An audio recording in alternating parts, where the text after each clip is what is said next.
Hey guys, it's Trisha and you're watching Lesbswag.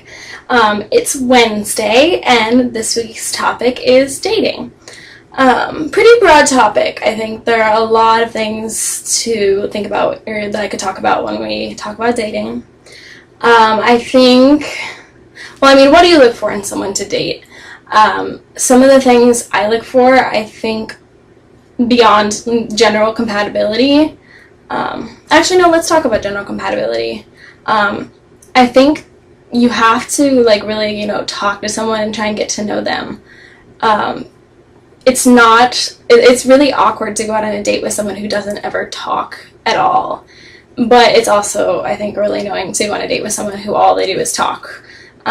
More so when all they do is talk about themselves. So I think when you're out on a date, you should really remember to ask them a lot of questions, I think, about what they do.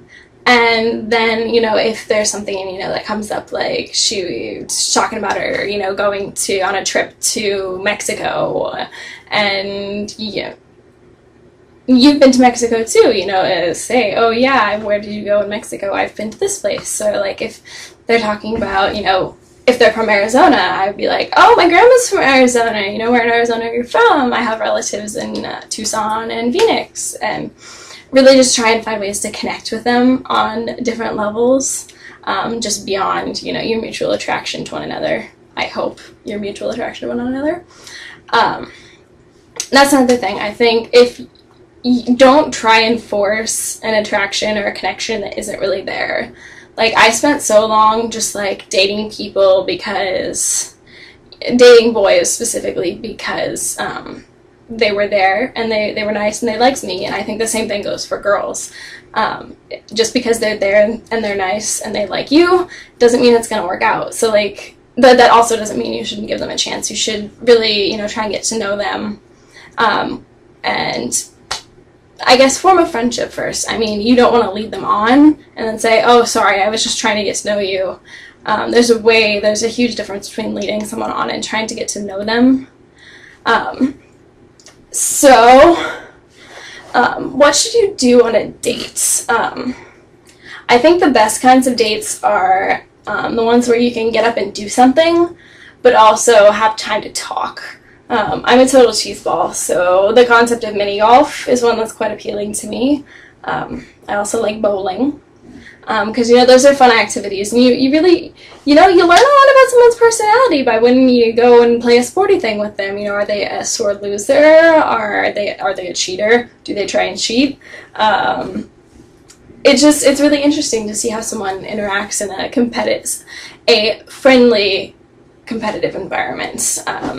Unless you're into super intense competitive stuff, then by all means play dodgeball, whatever.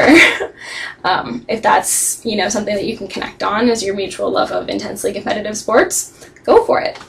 You can go in different size groups, which I think whether or not you're going to want to go on a group date, a one-on-one date, has a lot to do with your age. If you're younger, you're probably going to be more likely to go on a group date because you got a big group of friends and it's less awkward for if you don't know the person very well. But if you're older, you might want to go on a one-on-one date, or even if you are older, then maybe you want to go on a group date, and just that way you have some sort of foundation of things to talk about. It's like inside jokes. So remember that one time we were hanging out with all those people and that one kid slipped on a banana peel or whatever. I think it also depends on the way you connect, because you need to have some sort of foundation, I think, to connect, so that can help that too. And I think that's pretty much all I got for this week. Actually, no. Really fun things I think to do on a date also would be just stuff that one wouldn't really think of as dating stuff, really completely random things. I used to watch all these shows on MTV, like Next, and they have activities that they go on, and so whenever I'm trying to think of something fun to do, I sort of try and think back to what I saw on MTV back when I was an insomniac, and now I'm a grandma and go to bed at 9 p.m. But baby oil wrestling comes to mind. That's probably for the older crowd. But and then Harry Potter themed dates, or just really fun creative stuff, because nothing is cuter than someone who is trying really hard to, you know, think of something really cute, especially if it's like a mutual interest, like your mutual love of Harry Potter or whatever. I think going that extra mile is always a good thing, because it shows you're invested in this, and you're not just like, oh yeah, you know, sure, whatever, you know, I'll ask this person out. Like, if you ask someone out and then don't have anything planned to do, that just shows a lack of really caring on your part.